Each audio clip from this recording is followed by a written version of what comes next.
Good morning, children. Today I am going to teach a new lesson that is heat in physics. Before going into the lesson, I want to tell something. Please listen carefully. You have to take a new notes or any other notes which is available to you and start writing the main points after completing the lesson.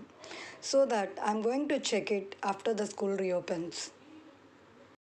Now, coming to the lesson, the first lesson is heat. Just I'm going to discuss what you have learnt in the lower classes. The experiment what you have studied in 7th standard is that you were given 3 tumblers with water. One is with cold water, the other one is with lukewarm water, the other one with hot water.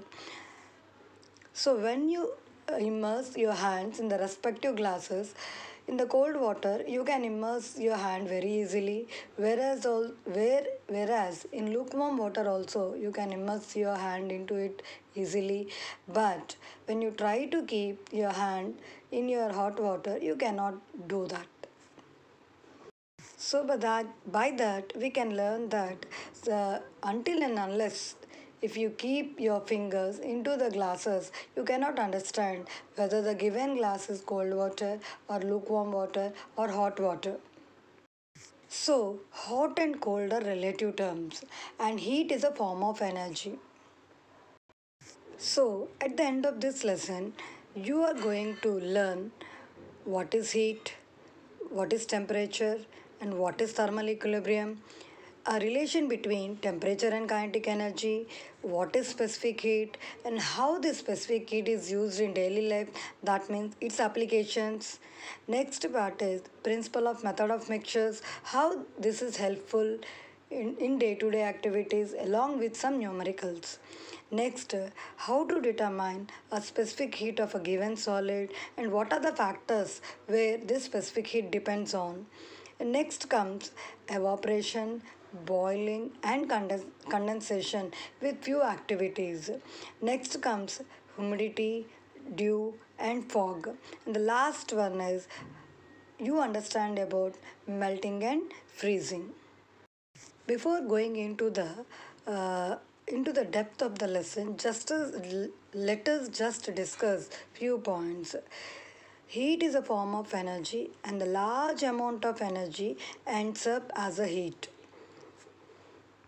For example, in a car, some of the chemical energy which is stored in petrol is turned into heat energy, which makes the engine to run. And heat can have a significant effect on solids, liquids, and gases, such as expansion. Solids can also expand, liquids can also expand, whereas gases also expand. These all you are going to learn in the higher classes. If you observe in the picture, what is there?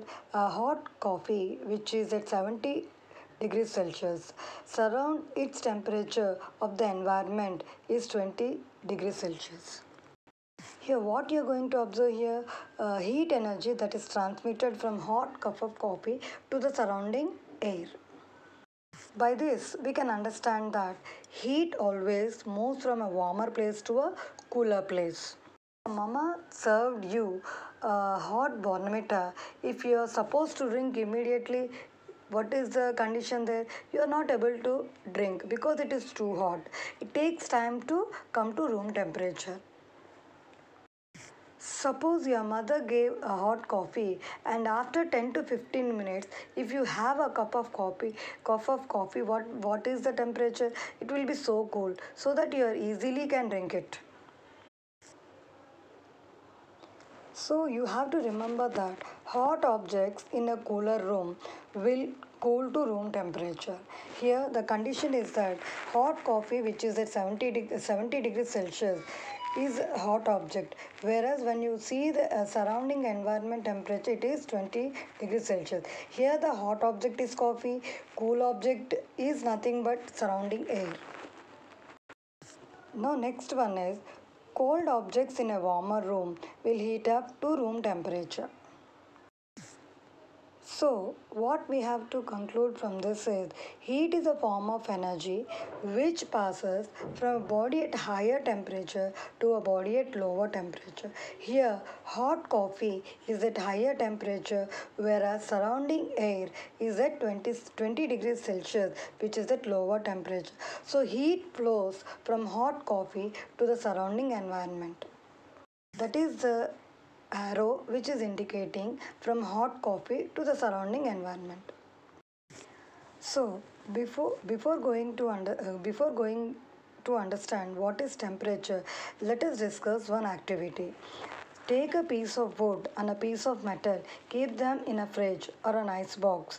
After 15 minutes, take them out and ask your friend to touch them. But when we keep this wooden block and the metal block in a refrigerator, after 15 minutes if you take it out, metal piece will be colder than wooden piece. When you touch the metal or a wooden piece, you feel that they are cold, but this means heat energy is being transferred from your fingers to the pieces. When you remove your finger, you don't get a feeling of coldness. This means when heat energy flows out of your body, you get the feeling of coldness. When heat energy enters your body, you get a feeling of hotness. When this situation happens, when you test this by bringing your finger near the flame of a candle. What you'll understand, whenever a heat energy flows out from your body, you get the feeling of coldness. Whenever heat energy enters into your body, you feel like hot. If you feel the metal piece is colder than the wooden piece, it must mean that more heat energy flows out of your body when you touch the metal piece as compared to the wooden piece. The degree of coldness of the metal piece appear to be more than that of wooden piece. Definition of temperature. The degree of hotness or coldness of a body is called temperature. We can say that metal piece is at lower temperature as compared to the wooden piece when they are taken out of a fridge after 15 minutes. So, by understanding the above examples, you might have got doubt. Why does the transfer of heat energy takes place between objects? Does the transfer of heat takes place in all the situations, or what are the conditions for transfer of heat energy? So we have to understand what is thermal equilibrium now. When two bodies are placed in thermal contact, heat energy will be transferred from hotter body to colder body. This transfer of heat energy continues till both bodies attain the same degree of hotness or coldness. If you observe in the picture, that is one is at 100 degrees Celsius, the other is at 0 degrees Celsius. So over a period of time, you see that both the bodies attain same temperature, that is 50 degrees and 50 degrees. In the next picture, one is hot body, the other one is cold body. If you see the direction of heat from hot body to cold body.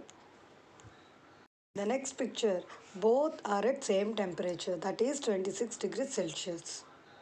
So at this stage, we say that the bodies have achieved thermal equilibrium. If you observe next one is at 90 degrees Celsius, the other is at 10 degrees Celsius. So there is a transfer of heat energy from 90 degrees temperature body to 10 degrees temperature body. So over a time, both the bodies will attain 50 degrees Celsius.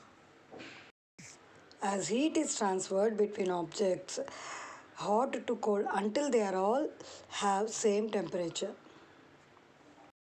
Here, thermal equilibrium means when objects are at the same temperature and no more heat will be transferred as there is no temperature difference. Finally, the state of thermal equilibrium denotes a state of a body where it neither receives nor gives out heat energy. If you are not feeling either hot or cold in your surroundings, then your body is said to be in thermal equilibrium with the surrounding atmosphere. Similarly, the furniture in the room is in thermal equilibrium with air in the room. So we can say that furniture and the air in the room are at same temperatures.